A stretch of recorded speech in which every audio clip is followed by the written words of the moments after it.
Similar to Splatoon 2, Splatoon 3 has a concession stand that sells a wide variety of drinks, 14 to be exact. By trading in a drink ticket, one can consume a drink to increase gear experience and increase the chances of rolling that specific ability for the next 20 battles. This is useful if you're looking to farm certain ability chunks in order to complete your build for your chosen weapon, as it would, hopefully, decrease the amount of time and the amount of matches needed. There are already plenty of videos going over which ability is best on which weapon, thus affecting which drink you'll primarily be using.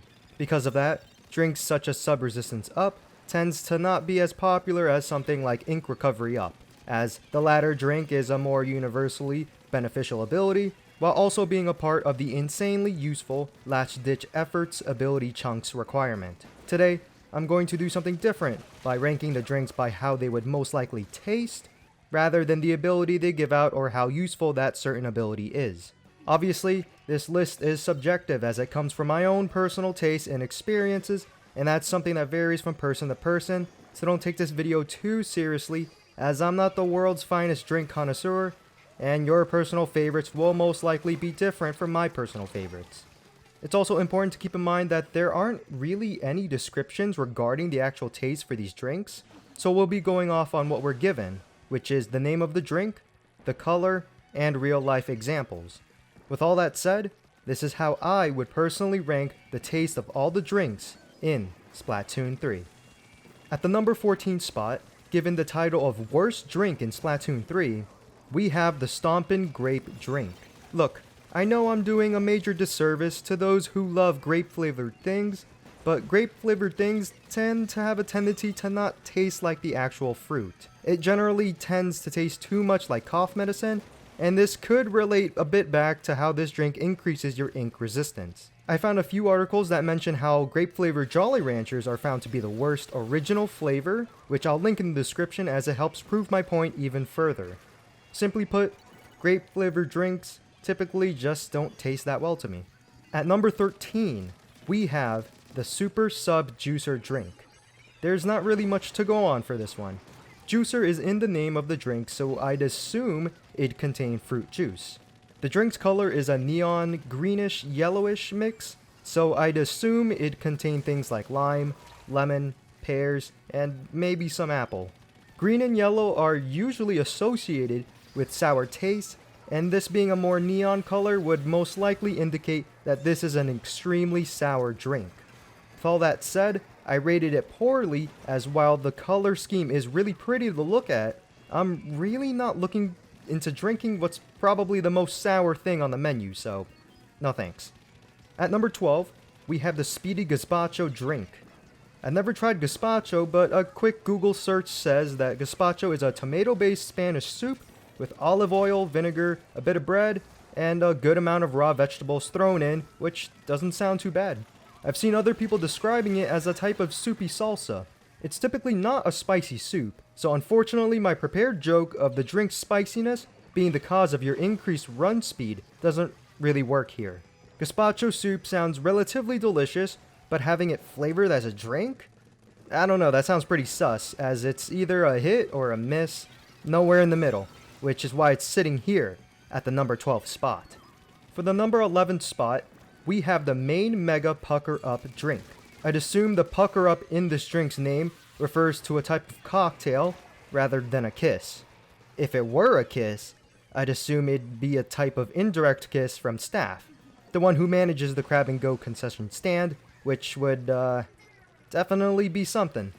The cocktail would most likely contain sour apples, soda from either a fizzy bomb or detector cooler, along with a good amount of lemon juice.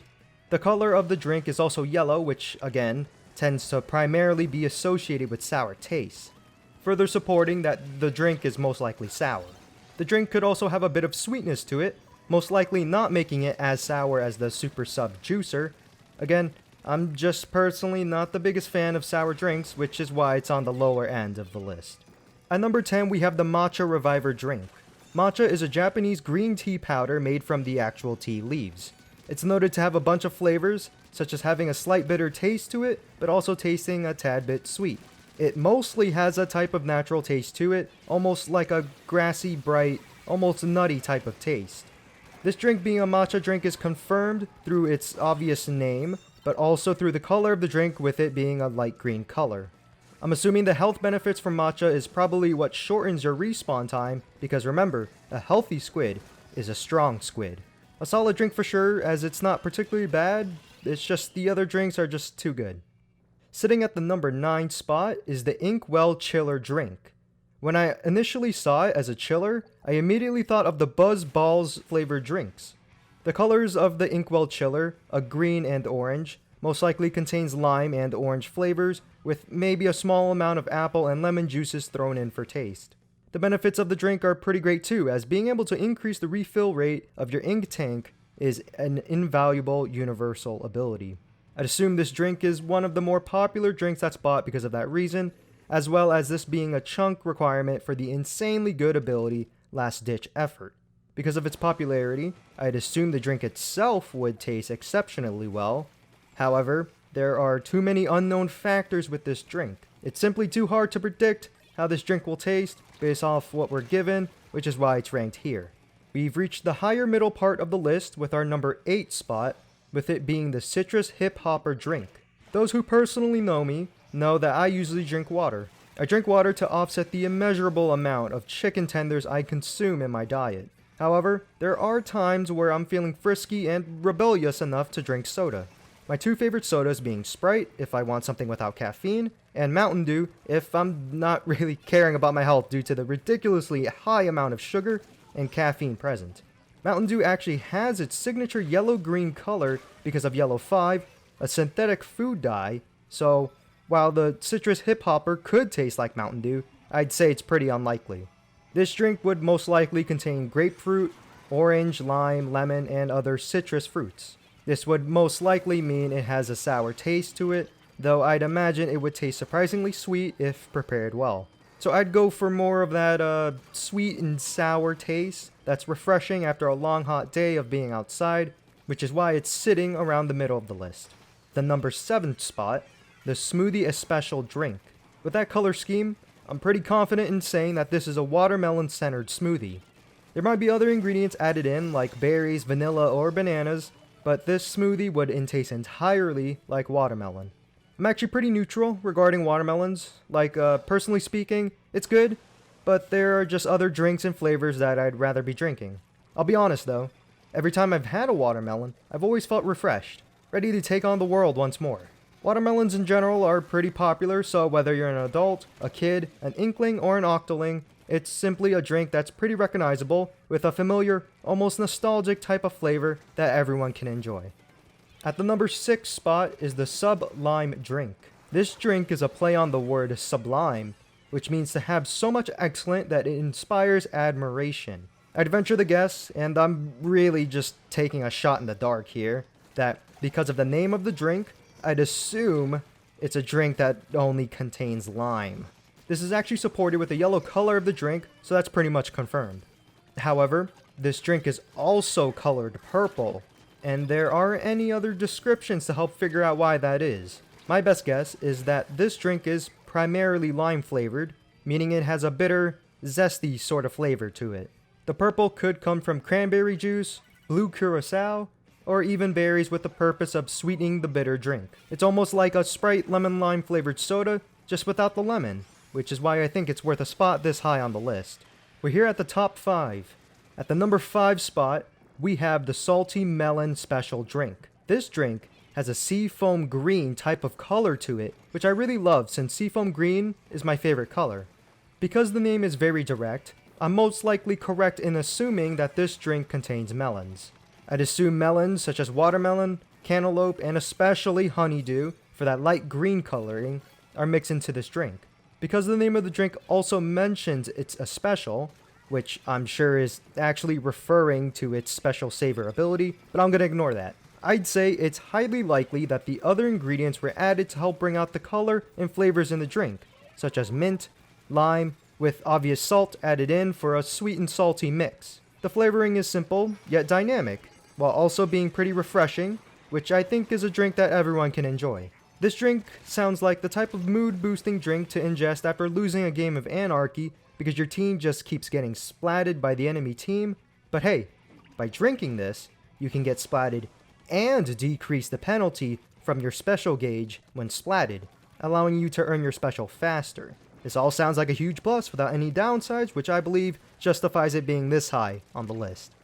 For the number 4 spot, we have the Cherry Apple Fizz drink.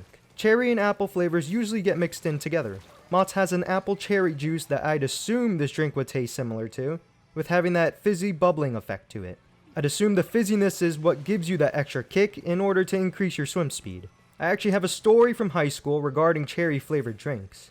After gym class, our coach would sell Gatorade drinks to us for $1. I'd assume it was a great side hustle since a lot of students would buy it, and the popular flavors such as orange and lemon lime would always sell out first. If you were one of the last people out of the locker room, you'd be left with what we refer to as the chump flavors.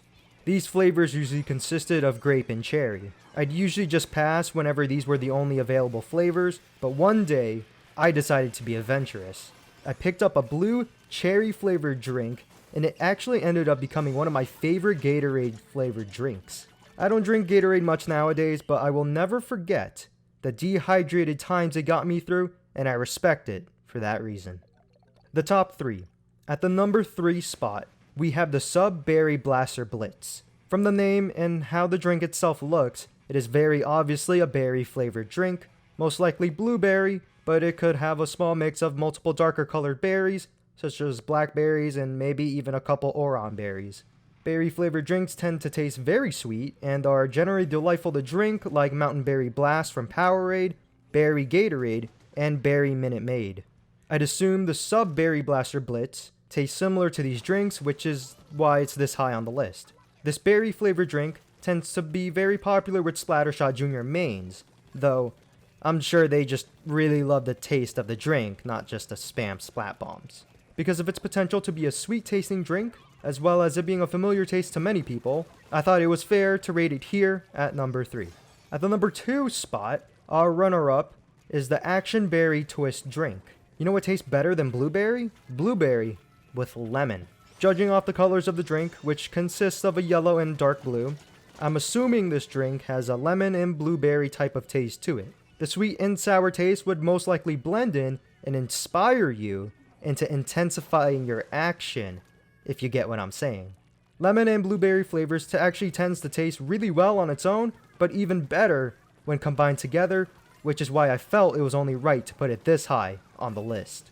Right here, right now, emerging at our number 1 spot, we have the Moz Special Blend drink. I really love the color blend on this one. A light blue paired with a light orange, a traditional set of complementary colors. The colors remind me of the beach, with the orange being the sand and the light blue being the ocean. I'd venture to guess that the flavors of this drink would most likely be a blue raspberry blended with maybe pineapple juice with a hint of coconut for that beach tropical theme, which sounds absolutely delicious. Since this drink increases your special charge rate, I'd assume this is one of the most popular drinks that Crab and Go has to offer. This drink really reminds me of Kokomi from Genshin Impact, and I would very respectfully call her mommy. So in my point of view, I'd say she's the ma who created this special blend. This drink both quenches my thirst for drinking and my waifu thirst, which also adds on to the reason why I rated it the top tasting drink in Splatoon 3. That about covers all the drinks that are currently available in Splatoon 3. While making this video, I really appreciated how much thought and care was given to these drinks. But let me know what you all think. Are there any placements of the drinks that you agree or disagree with? Do you think there are any flavors that I may have gotten wrong? Thank you for watching until the end of the video. If you enjoyed the video, please consider subscribing as it really does help me out. If there are any videos or topics you'd like for me to cover, comment your suggestion down below, as I do plan on doing more Splatoon videos like this in the future.